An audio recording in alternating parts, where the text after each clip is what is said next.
చేపల నారాయణ స్వామి గారు మీరు చూస్తున్నారు, మీరు చాలా పార్టీలు చూశారు, అన్ని మీ రాజకీయ చూశారు, ఇట్లా వైఎస్ఆర్ కాదు, కాంగ్రెస్ కాదు, తెలుగుదేశం కాదు, మొత్తం అతన్ని చూస్తున్నాం.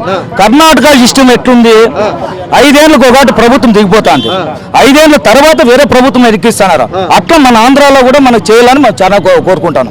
ఎవరు చేస్తే బాగుంటుంది? ఎవరన్నా కానీ, యా నాయకుడన్నా కాకుండా, యా తెలుగుదేశం వాళ్ళు అన్నా కానీ, వైఎస్ఆర్ వాళ్ళు కానీ, కాంగ్రెస్ వాళ్ళు కానీ, ప్రభుత్వం వచ్చేసి 5 ఏళ్ళకు ఒకటి ఒక ప్రభుత్వం దిగిపోవాలా, ఇంకో ప్రభుత్వం ఎక్కాల. అట్లా ఇప్పుడు నువ్వేనేది ఏంటంటే ఈ చంద్రబాబు నాయుడు ప్రభుత్వం దిగిపోయి ఇప్పుడు కొత్త ప్రభుత్వం రావాలి, రావచ్చు.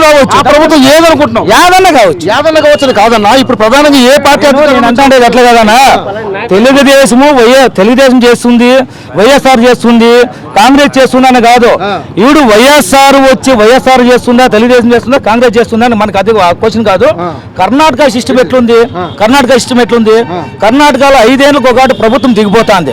5 ఏళ్ళు కంటిన్యూ 10 ఏళ్ళు చేయలేదు కదా, 5 ఏళ్ళు అయిపోతానే మళ్ళీ నెక్స్ట్ 5 ఏళ్ళు వేరే వాళ్ళు చేస్తాను. ప్రజల చేతిలో ఉంటుంది.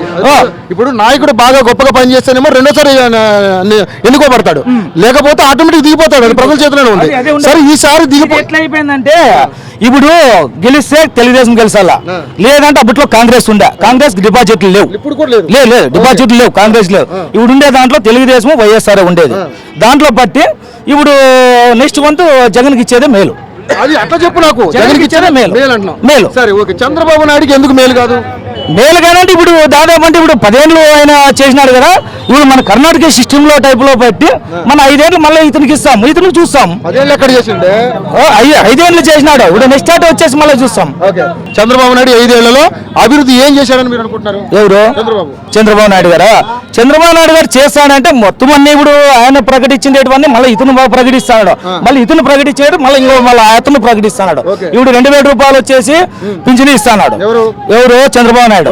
ఇప్పుడు మళ్ళా నెక్స్ట్ జగన్ వచ్చేసి 3000 రూపాయలు ఇస్తున్నాడు. గుడ్డోలికి కుంటోలికి జగన్ ఇస్తున్నాడు. అతన్ని చూస్తాం. ఒకప్పుడు 2000 సాధ్యం కాదన్న ఆయన 3000 ఎలా ఇస్తానంటున్నాడు. ఇప్పుడు అతను చెప్పిన దానికే కదా ఇతను ఇస్తాండేది. ఎవరు? జగన్ చెప్పిన తర్వాతనే చంద్రబాబు నాయుడు ఇస్తాండేది. జగన్ చెప్పుకుంటే చంద్రబాబు నాయుడు ఇచ్చినాడు. 1000 రూపాయలకి అయితే పింఛను ఇస్తాడేది. మొత్తానికి ప్రజలు లాభపడుతున్నారా లేదా చెప్పు. ప్రజలు లాభపడాలని మేము కోరుకుంటున్నాం. ఎవరన్నా గెలిచిన ప్రజలు ఈసారి బాగా లాభపడాలంటే ఏ పార్టీ అధికారంలో? ఏ పార్టీ అనేది ఇప్పుడు ఇచ్చేసిన జగన్కి సార్ మీ నియోజకవర్గం ఉంది, మీ నియోజకవర్గం పార్థసారథి గారు ఎమ్మెల్యేగా ఉన్నారు. మీ పెరుగొండకి ఎలా ఉంది ఈ 4 ఏళ్లలో? ఇప్పుడు పార్థసారథి వచ్చేసి ముందు వచ్చేసి ఎంపీగా ఉన్నాడు, మళ్ళీ ఎమ్మెల్యేగా ఉన్నాడు. ఏంది చేస్తాడు? నేనే మాట్లాడతా చెప్తా. నాకు 4.5 సంవత్సరం మంచి చంద్రబాబు నాయుడు వచ్చి నాకు రుణమాఫీ కాల, నా కూతురు వికలాంగం, ఒక్క పింఛన్కి 4 సంవత్సరాలు అప్లై చేస్తాను. దాని పర్సెంటేజ్ కూడా ఇలా చంద్రబాబు నాయుడు ఇక పాఠశాలతో పోయినాము, దానికి ఏది కూడా అనుసంధానం లేదు. మాకు నెక్స్ట్ జగన్మోహన్ రెడ్డి సీఎం కావాలి.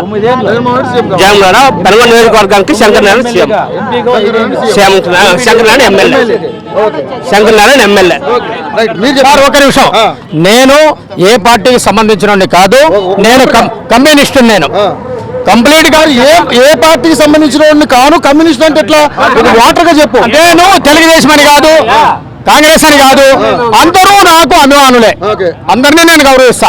కానీ జరగబో దినాల్లో ప్రజలకు ఏ విధంగా రిస్క్ కలుగుతుంది, ఏ విధంగా కష్టాలు వస్తాయి, ఏ విధంగా ఊర్లు వదలాల్సి వస్తుంది, ఏ విధంగా భార్య పిల్లలకు కనీసం ఒక రైతు 10 మందికి అన్నం పెట్టేవాడు ఇంకొకరు బెంగళూరుకో హైదరాబాద్ పోయి అయ్యా నాకు ఇంత అన్నం పెట్టాడని బేల్దారు పని చేసుకొని బతికేదనుకుండా ఇవన్నీ లేకుండా ఈ పొద్దున్న జనాలకి ఏం సాయం చేస్తే జనాలు సుఖంగా ఉంటారు, ఏం సాయం చేస్తే రైతులు హాయిగా ఉంటారు, వాళ్ళు ఏ విధంగా పంటలు పండించుకుంటారు అనేది ఆలోచన చేసినోడే ఒక రాజకీయ నాయకుడు.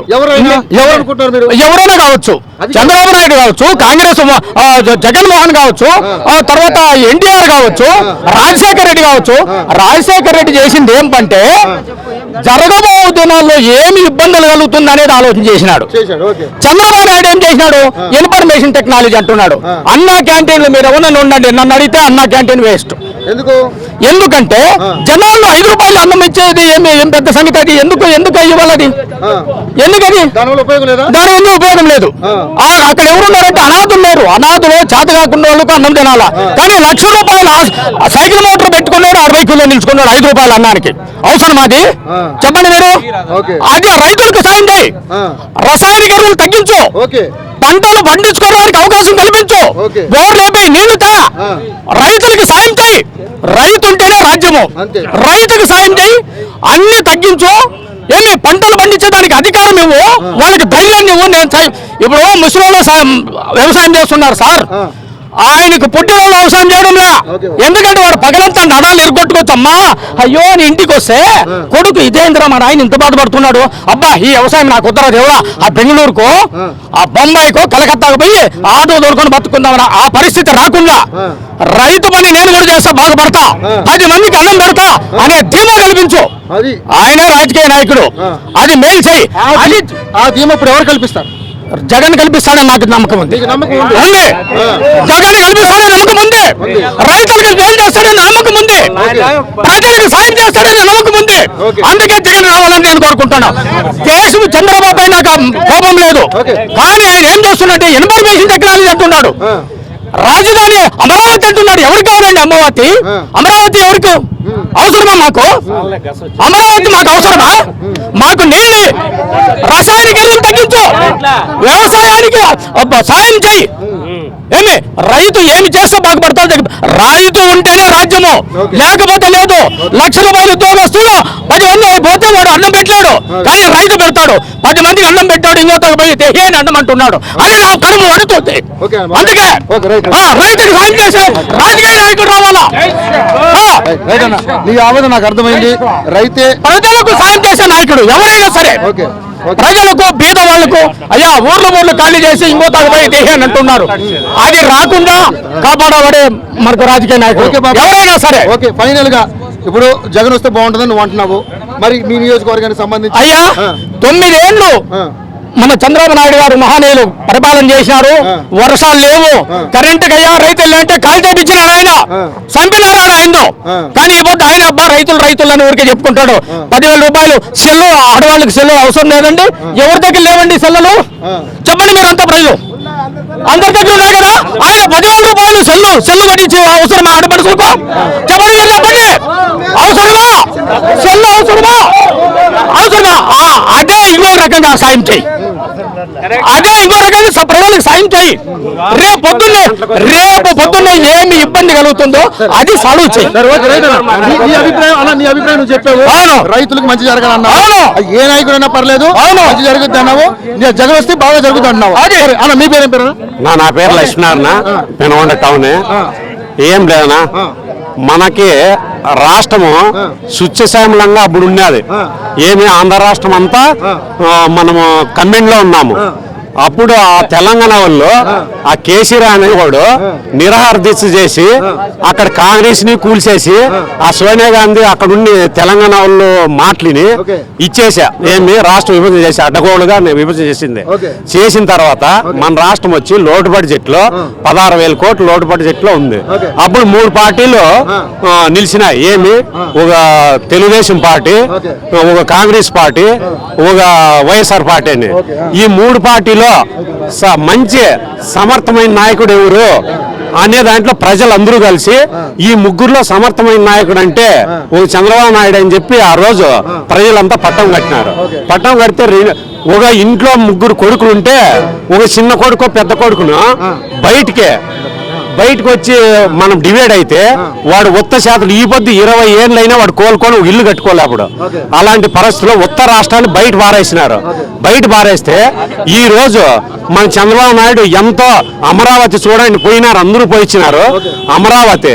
మళ్ళీ తర్వాత వచ్చి పట్టుసీమ వేస్ట్ అన్నాడు ఒక అతను, ఒక పార్టీ అయినా. ఈ రోజు 180 కిలోమీటర్లు సిమెంట్ కాల వేసి పట్టుసీమ ద్వారాతో 3 పంటలు వరి పంటలు పండించినాడు. ఆ నీళ్లు ఎప్పుడు పట్టుసీమలో ఇస్తే మన శ్రీశైలం డ్యామ్ నుంచి ఇంతకు ముందు ఎప్పుడు మనకి నీళ్లు ఇక్కడ ఇచ్చే మన ఆంధ్ర రాష్ట్రానికి హక్కు లేదు.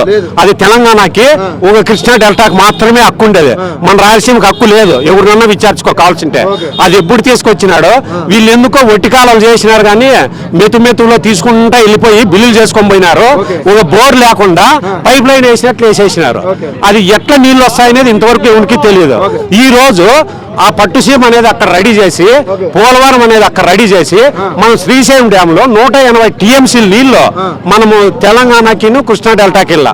ఆ 180 టీఎంసీల్లో మనకి రాయలసీమలోకి నీళ్లు వదిలినాడు. ఇప్పుడు ఎందుకు ఆ పట్టుసీమ అట్టిస్తూ కృష్ణా డెల్టాకు మనం నీళ్లు ఇచ్చే పని లేదు.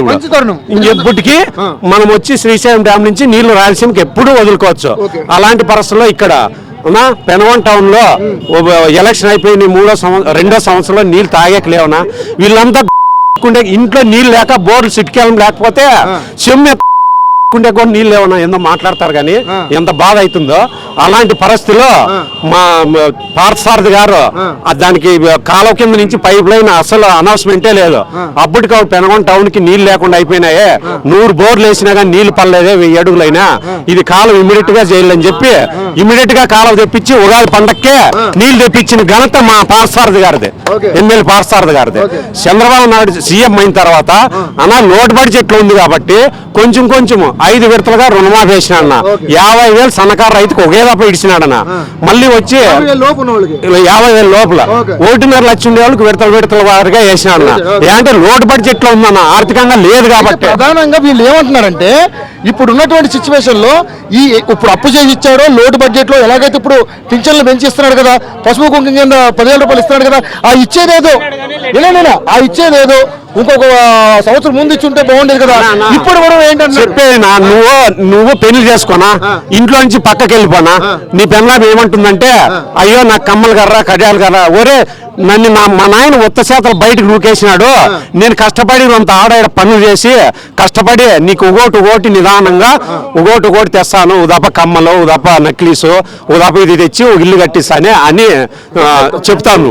అట్లా ఇది పరుస్తుంది. లాస్ట్ మూమెంట్ కు నువ్వు బాగా సంపాదించేతలకే నక్లీసే తెచ్చి పెడతావు పెళ్ళాంకే. నువ్వు రాష్ట్రం అభివృద్ధిలో చేసుకుంటూ వచ్చి ఇప్పుడు ఇస్తాన్నాడు ఏమి పింఛని 2,000 రూపాయలు ఇస్తాన్నాడు. తర్వాత 10,000 రూపాయలు డాక్రా మహిళకి అప్పుడు అమ్మ 10,000 మాఫీ అని చెప్పినాను. అప్పుడు ఇదే 10,000 ఇప్పుడు మళ్ళా ఇస్తాన్నాడు పసుపు కుంకుమ. ప్రతి సంవత్సరం ఇస్తాడు పసుపు కుంకుమ కింద ఆడోళ్ళకి. మేము అన్నగారు ఉన్నా కానీ చెల్లెళ్ళకి పొద్దు 1000 రూపాయలు సీర ఇలాపము. అలాంటి పరిస్థితుల్లో జగన్ కి సార్ అవకాశం ఇస్తే నేను చేస్తాను అంటున్నాడు, చేయగలడా చేయలేడా? దానికి ఒక మాట ఉదాహరణ చెప్తా. అదే ఫస్ట్ సంవత్సరంలో ఏమన్నాడు తెలిసినా? ఏం బా ఆయన ఆ రోజు అనొచ్చు కదా, ఏమన్నాడు? ఎట్లా చేస్తాడా ఆయన చంద్రబాబు నాయుడు? రాష్ట్రం విభజన అయిపోయింది, యాడ్ నుంచి తెచ్చి రైతు రుణమాఫీ చేస్తాడు, యాడ్ నుంచి తెచ్చి పింఛని 1000 రూపాయలు పుట్టగోసిస్తాడా, ఇవన్నీ అన్నాడు ఆ రోజు. ఆంధ్రప్రదేశ్ ఆ రోజు అన్నాడు. అట్లా 1000 రూపాయలు పింఛని చేసినాడు, 1000 రూపాయలు పింఛని చేసినాడు అమలు. మళ్ళా తర్వాత 2,000 చేసినాడు. వీళ్ళు లోటు బడ్జెట్ లో అప్పుడు అయ్యలేదన్నారు.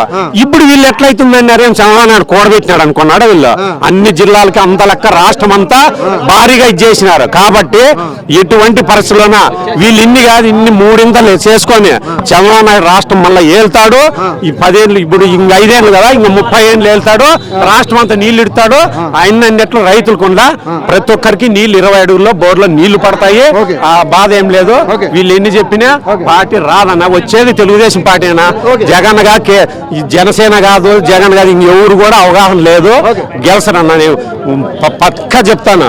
పట్టుసీమ తూరు చూసిరమ్మన్నా, పోయి అమరావతి చూసిరమ్మన్నా, పోయి పోలవరం చూసిరమ్మన్నా. చూడకుండా ఎన్నో మాటలు మాడతా. ఈ ఊర్లో తాగే నీళ్ళు ఏమన్నా అయిపోతే ఎవరు పుణ్యమో అది ఒకటి కనుక్కోమని. హలో, మిమ్మల్నే యోయో టీవీ యాప్ డౌన్లోడ్ చేసుకున్నారా? ఇంకా లేదా? మీ యాప్ స్టోర్ కి వెళ్ళి వెంటనే డౌన్లోడ్ చేసుకోండి.